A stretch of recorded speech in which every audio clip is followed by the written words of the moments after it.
I left Tumblr at the beginning of 2022. In truth, I withdrew my heart from it at the beginning of 2021.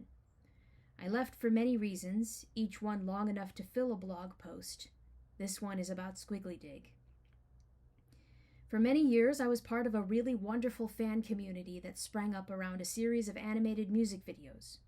It was called Mystery Skulls Animated, to differentiate it from the band Mystery Skulls, whose music was used in the videos. Squiggly was an up-and-coming artist who rocketed in fan community status for her stellar fan art.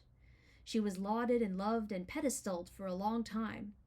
Our posts intersected from time to time, as they do on Tumblr, and we talked sometimes. Occasionally, she would show up in my writing streams and gave me advice as I worked on the fanfiction saga Thicker Than Water Tales. I don't remember exactly when she first got dragged. I know that it was done behind her back on Tumblr. She wasn't even tagged in the post.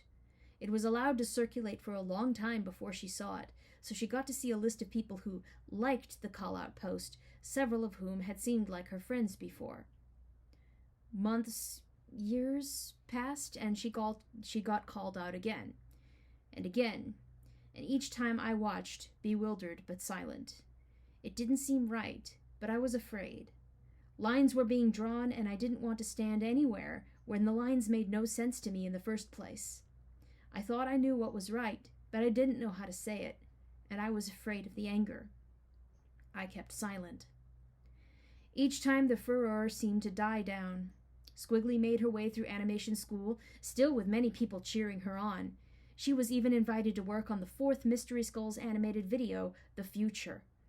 We were all hyped to heck and back when it dropped on Halloween 2020. We roared with approval.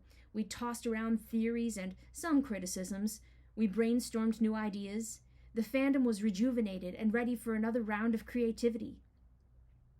January 6, 2021.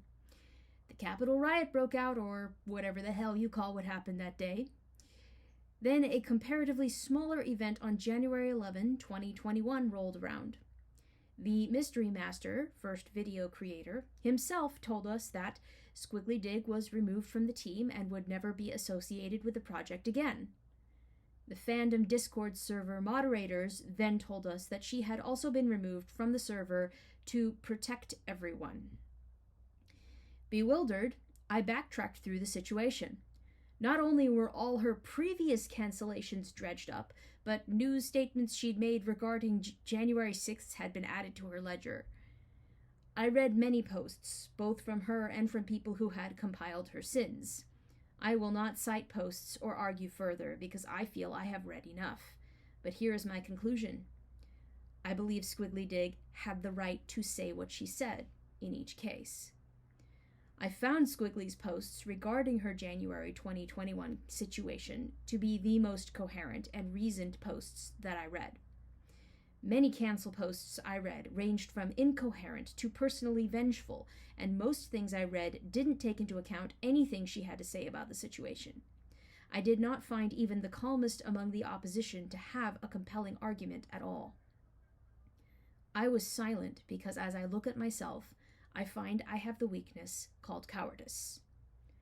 I was shell-shocked by the response half the community hurled at Squigglydigg. I was horrified that the leadership drew this as a hard line, and I deeply resented the Discord mods saying they were trying to protect everyone and thereby madly abusing that word in the process. Clearly, everyone was a very specific subset that was ready to exclude at will. And I was silent. Sick and angry, I processed this and many other things for months. I withdrew, by and large, from the fandom community that I could never again see as any kind of family unit. It had clearly been rotting for a long time. I just hadn't wanted to consign it to the shelf with fandoms like Welcome to Night Vale or Steven Universe. Not ours, I always said. Our fandom isn't toxic. But this isn't even the first time something like this happened in our fandom. In this time, I recalled when Alon Skye got reamed years ago. I said nothing then, too, even though it didn't feel right the way he got run out, bullied. I wondered how many times this has happened to others in the fandom. What other instances didn't make it to my dashboard? It was wrong not to speak. Even if I didn't know how to argue properly, I was wrong not to speak out of fear that I might look stupid, or that I might be next, or that I might lose friends. This is a first step in trying to do better. On Tumblr, I found myself gradually becoming selectively honest and selectively silent. I am attempting to make my new blog, my new website, a place where I will be more honest with my thoughts and my journey. If this post angers you, then my new website is not for you. If you would still like to find me, this is the link to my new website. TLDR. I didn't speak up when it was timely, but Squigglydigg had the right to say what she said. I find her statements well-reasoned and more in line with the truth than the accusations leveled against her. I think the people who disassociated themselves from her have the right to do so, but I also think that they are wrong and that their reasons are ill-considered. I found their glee and vehemence to be disturbing. This is one of the reasons I could not remain on Tumblr, though the only one I will post to Tumblr.